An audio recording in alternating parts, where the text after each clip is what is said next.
Rahayu, rahayu, rahayu. Salam sehat, salam bahagia untuk para pemirsa channel Juru Gede Panji dimanapun Anda berada. Hari ini saya kembali akan menyampaikan hal yang sampai hari ini masih merupakan topik trending baik di media sosial maupun di media mainstream, yaitu tentang mengendapnya dana APBN yang sudah ditransfer ke daerah oleh pusat, nilainya 234 triliun. Bapak Ibu yang saya hormati, seperti kita ketahui bahwa Badung adalah salah satu yang disampaikan oleh Menteri Keuangan kita, Pak Purbaya Yudisadewa, yang masih memiliki dana mengendap di rekeningnya sebesar 2,2 triliun, 2.270 miliar rupiah. Jumlah yang cukup signifikan bagi kami rakyat, tentu ini luar biasa. Nah, kita akan bahas hal pertama supaya tidak lupa. Hal pertama adalah bagaimana sih mekanisme transfer dana tersebut sehingga masuk ke daerah. Itu pertama. Saya akan bahas tentang suatu daerah memperoleh dana berupa TKD, dana transfer ke daerah, itu karena daerah mengajukan program-program baik itu pembangunan fisik maupun program-program non fisik yang disusun bersama DPRD-nya, dan itu sudah disampaikan lama, biasanya sebelum tahun anggaran, 2-3 bulan sebelum tahun anggaran berjalan. Jadi misalnya contohnya 2025 ini tentu diajukan sudah mungkin bulan November tahun yang lalu, 2024, mengingat bahwa tahun 2024 itu adalah tahun politik, ada pilpres, ada pemilu, ada legislatif, dan juga ada pemilu kada. Pemilu kada kalau tidak salah itu bulan November, dan akhir diumumkan pelantikannya baru bulan Februari yang lalu. Kita lanjut ke mekanismenya. Setelah program pembangunan daerah itu disampaikan ke pusat, ada waktu untuk melakukan konsultasi. Tentu tidak sedemikian rupa diterima. Tentu ada konsultasi, ada verifikasi dan lain sebagainya. Nah, ketika itu sudah menjadi resmi, itu namanya APBD bagi daerah. Anggaran pendapatan belanja dan anggaran pendapatan dan belanja daerah. Itu sudah confirm. Ada schedule-nya, ada mata anggarannya apa saja, untuk membangun apa saja, untuk mendanai proyek apa saja, dan satuan-satuan pemerintahan yang akan menerima itu sudah ada jelas. Lalu kemudian kapan dananya masuk? Ini yang masih perlu kita telusuri. Kalau menurut keterangan Bapak Menteri Keuangan, itu sudah disampaikan di awal-awal. Segera setelah pengumuman APBN pada bulan Maret kalau tidak salah, Februari tahun 2025 ini, itu sudah bertahap hingga bulan Juni sudah dibagikan, karena dana tersebut sudah dikirimkan. Nanti kita cek persisnya seperti apa, saya akan telusuri dalam video berikutnya. Nah, apabila itu sudah ditransfer, mestinya proyek itu sudah dijalankan. Pelaksanaannya sudah dilaksanakan, baik itu program yang direct didanai maupun program-program yang masih harus melalui proses tender dan lain sebagainya. Terlepas daripada misalnya untuk gaji ASN, karyawan tetap dan lain sebagainya, itu memang masuk tiap bulan dimaksudkan.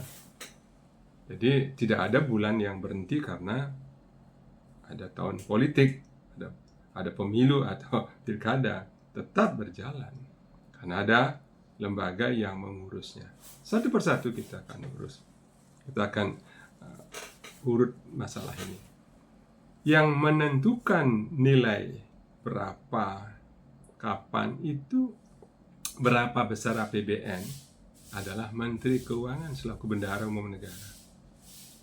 Kemudian mendistribusikannya melalui Direktur Jenderal Perbendaharaan, CQ, Direktur Pengelolaan Kas Negara selaku kuasa Bendahara Umum Nasional Pusat di daerah.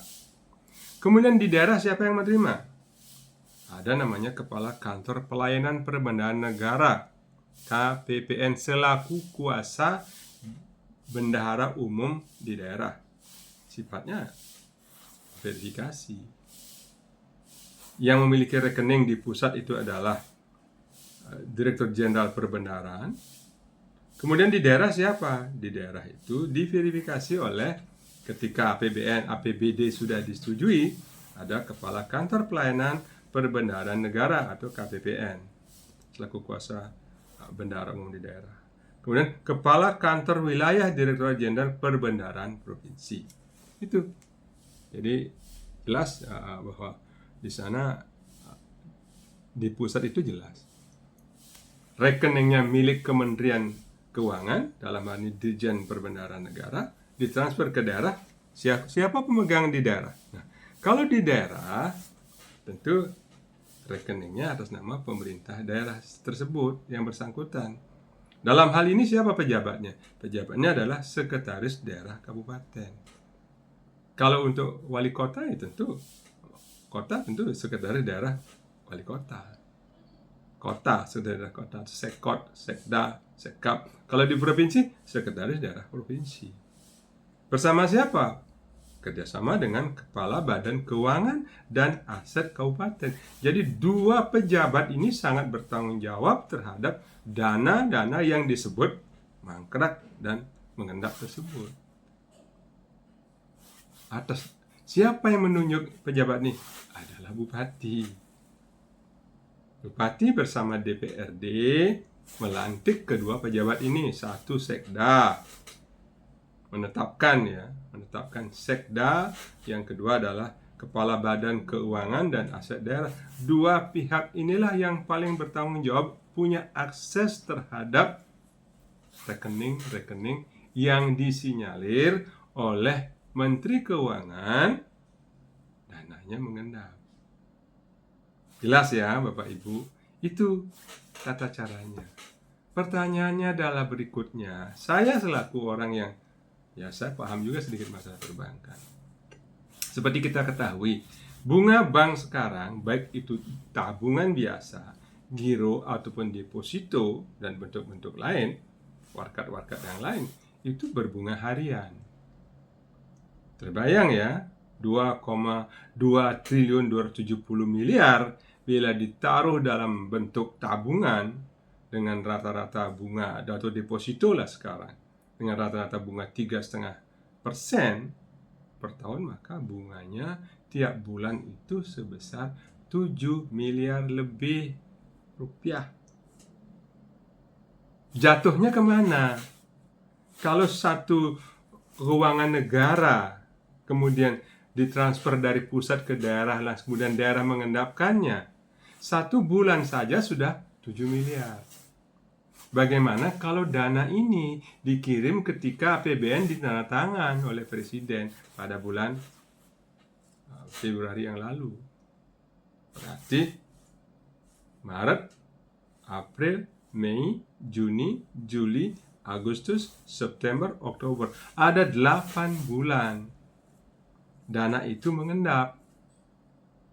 Dana sebesar 2,2 triliun 270 miliar tersebut 8 bulan mengendap di rekening tersebut. Kalau ditransfer, misalnya Presiden mengumumkan APBN bulan Februari, Maretnya dikirim, itu sudah 7-8 bulan sudah masuk. Katakanlah 7 bulan. 7 bulan kali 7 miliar berapa? 49 miliar. dana tersebut ada di rekening yang bersangkutan. Lalu itu dana masuk kemana? Apakah masuk pendapatan bukan pajak kembali kepada anggaran tersebut? Sedangkan sekali lagi, dana-dana tersebut adalah untuk membiayai proyek. Proyek ini baru berbentuk angka yang ditenderkan, baik itu dari mulai perencanaan hingga pelaksanaan, itu ditenderkan semua kepada rekanan-rekanan yang ada di daerah, tergantung nilainya. Lantas ini angka, sementara pemilik uang yang belum disalur dan terbukti, sekali lagi menurut sinyalemen pernyataan dari Menteri Keuangan kita, 234 triliun. Bila 2 triliun 270 miliar saja itu bunganya 6 miliar. Kalau dikalikan 10, berarti kan kali 10. Tiap bulan itu bukan kali 10 lagi, 230 ya kali 100. Ada 600 miliar, Pak. Kurang lebih 700 miliar dana itu berbunga tidak terpakai. Lalu bunganya siapa yang menikmati? Untuk apa? Menjadi apa bunga sebesar itu? Lagi kalau di Kabupaten Badung itu sekitar 7 miliar. Katakanlah 7 bulan mengendap, berarti 49 miliar. Masuk ke rekeningnya siapa? Tentu masuk ke rekening tabungan tersebut. Karena pembayaran terhadap proyek itu tidak memakai bunga, tentu ada sisa. Sisanya dikembalikan kemana? Bentuknya apa? Dasar hukumnya apa? Ini negara. Harus dikelola secara prudent dan transparan. Oke? Untuk membahas masalah ini, saya baru menjelaskan transfer dari pusat ke daerah, lalu kemudian mengendap, nilainya ada bunganya berapa besar, kemana masuknya, sudah buntu kita.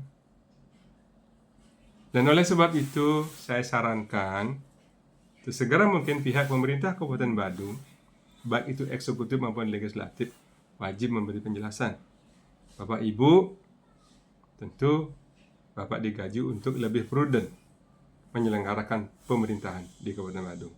Karena dana 2 triliun 270 miliar itu bukan dana kecil. Kembali lagi dalam video saya yang lalu saya pernah mengatakan, Bupati Anda mengatakan bahwa itu bulan Juni loh. Bulan Juni tahun 2025 ini baru 3-4 bulan yang lalu akan meminjam uang untuk menata kemacetan yang ada di Kabupaten Badung. Nah, sekarang ada dana ternyata mengendap 2,27 triliun. Kenapa tidak dana itu dipakai? Sampai jumpa dalam video saya berikutnya. Nanti kita akan bahas khusus tentang PAD. PAD itu adalah singkatan dari pendapatan asli daerah. Kalau di Bali jelas, PAD-nya itu mayoritas bersumber dari PHR, pajak hotel dan restoran, dan termasuk pajak kendaraan bermotor tentunya yang dikolek oleh pemerintah provinsi. Terima kasih. Rahayu, rahayu, rahayu. Salam sehat.